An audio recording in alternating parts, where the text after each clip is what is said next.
première exposition au Grand Palais consacrée à l'intelligence artificielle. Un ensemble foisonnant d'œuvres multiformes, né de l'intégration de dispositifs robotiques dans le processus créatif. S'agit-il d'une évolution ou d'une rupture ? L'œuvre, affranchie de la main de l'artiste, lui est-elle encore soumise ou vogue-t-elle désormais dans un espace qui lui est propre ? Pour mieux comprendre les enjeux de cette mutation, nous rencontrons les commissaires de l'exposition, Laurence Bertrand d'Orléac et Jérôme Neutre. Nous avons organisé cette exposition Artistes et robots pour montrer en fait que les artistes qui s'intéressent aujourd'hui à la fois aux nouvelles technologies, à l'intelligence artificielle, sont des artistes qui s'inscrivent en fait dans l'histoire de l'art. Au fond, que ce soit au Grand Palais, dans un monde qui est dévoué aux beaux-arts, est un signe qu'on ne peut pas cantonner cet art soit au musée technologique, soit au musée scientifique, mais que ces artistes s'inscrivent vraiment dans une histoire de l'art sur la longue durée. C'est-à-dire que depuis les grottes préhistoriques, au fond, les artistes s'intéressent à leur milieu technique. Et ce milieu technique, il évolue. Et il a évolué. Donc, ce sont des artistes qui posent, disons, des questions qui sont déjà très anciennes, mais avec des moyens vraiment radicalement nouveaux. Et qui leur permettent, disons, de créer de façon différente, si je puis dire, de façon à la fois exponentielle, générative, immersive, des formes, disons, qu'ils n'avaient pas la possibilité de créer sans ces outils nouveaux. L'art robotique, qui regroupe à la fois l'art informatique, le computer art, né dans les années 1960, les machines à créer, né dans les années 1950, mais aussi l'art génératif, l'art algorithmique, avait toute sa place ici, puisque depuis 62 ans, depuis la naissance du concept d'intelligence artificielle en 1956, on s'aperçoit que des artistes investissent toutes les nouvelles technologies de l'intelligence artificielle pour donner à voir de nouvelles formes visuelles, de nouvelles œuvres plastiques inédites. La performance ne repose pas sur la technologie. Elle se sert de la technologie, ça n'est pas pareil.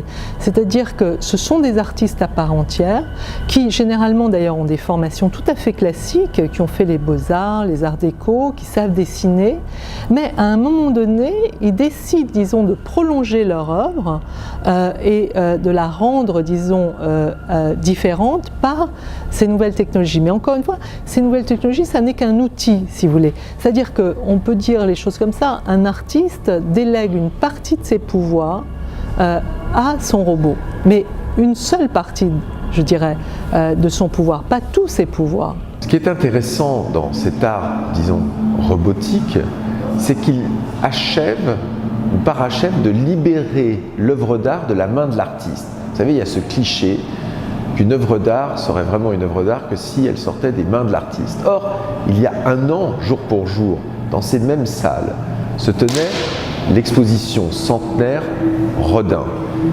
Mais aucune sculpture présentée dans l'exposition Rodin n'avait été sculptée des mains de Rodin. L'idée de la délégation de la fabrication d'une œuvre d'art par un artiste, elle est aussi ancienne que l'art.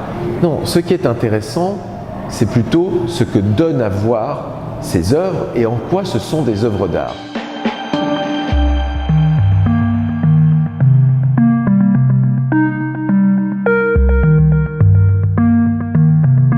Des œuvres dévoilant l'ossature gracile et la dynamique irrépressible de notre monde, où triomphe l'implacable élégance et la puissance glaçante du calcul des machines.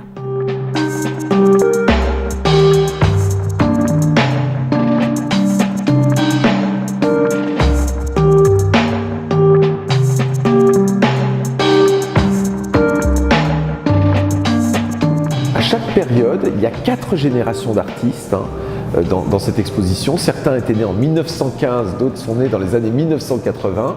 Et bien ces artistes, ils ont un regard critique, un regard très singulier sur la société, sur le monde et sur notre monde ultra connecté. Ils nous aident à mieux penser le monde. Il y a beaucoup d'œuvres dans cette exposition qui soulignent d'un côté l'inquiétante étrangeté de ce monde, mais aussi la fragilité. Je pense à certaines œuvres de Catherine Hickam, de Christia Sommerer et Laurent Mignonneau, qui montrent comment, avec une facilité fascinante, peut se composer la peinture d'un visage grâce à cette nouvelle technologie, et aussi comment ça peut disparaître en une seconde. Et ça nous fait penser à toutes ces datas, à toutes ces données, à toute cette mémoire du monde qu'on emmagasine sur des ordinateurs et qui peuvent disparaître comme ça d'un claquement de doigts parce qu'il y a eu un bug.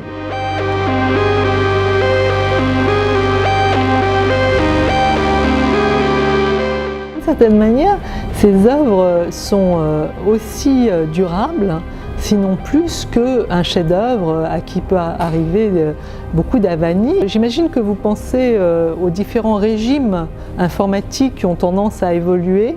Écoutez, nous avons là réussi à restaurer 2 robots anciens, dont un robot, le premier, donc Syspoan, de Nicolas Scheffer, qui date de 1956.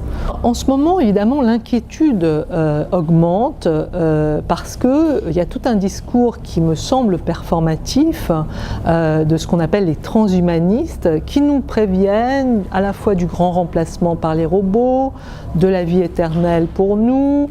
Je crois qu'on est dans le discours de la croyance. Les scientifiques qui savent de quoi ils parlent nous disent qu'il n'y a aucune preuve de cela. C'est très compliqué en fait de créer un humain. Donc non, je ne crois pas du tout à la supériorité du robot. Je crois que c'est un scénario catastrophe qui a été inventé depuis les psaumes, depuis le 5e siècle avant Jésus-Christ. On pense que la créature artificielle peut dépasser son créateur. Et c'est le leitmotiv, disons, de toutes les fictions depuis que les humains ont inventé des fictions. Alors, c'est bien de se faire peur, c'est bien les scénarios catastrophes, et c'est pas faux que les robots peuvent de plus en plus de choses, mais ça ne veut absolument pas dire pour ça qu'ils sont en roue libre.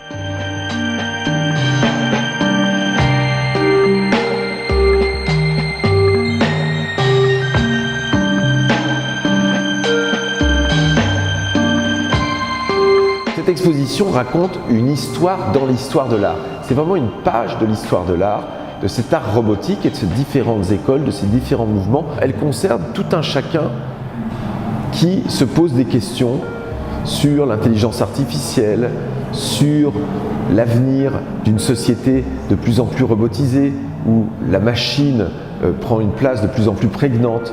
C'est donc une exposition qui croise vraiment un fait de société, un sujet de société, et qui devient aussi un lieu de débat dans l'espace public.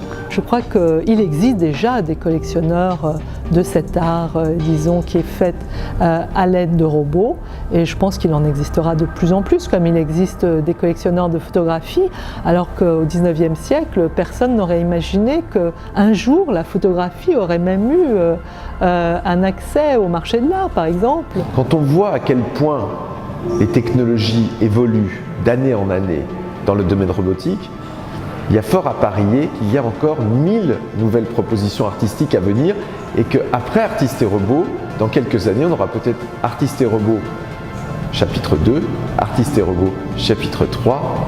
Il y a encore beaucoup de créations à venir grâce à l'alliance entre les artistes et les machines.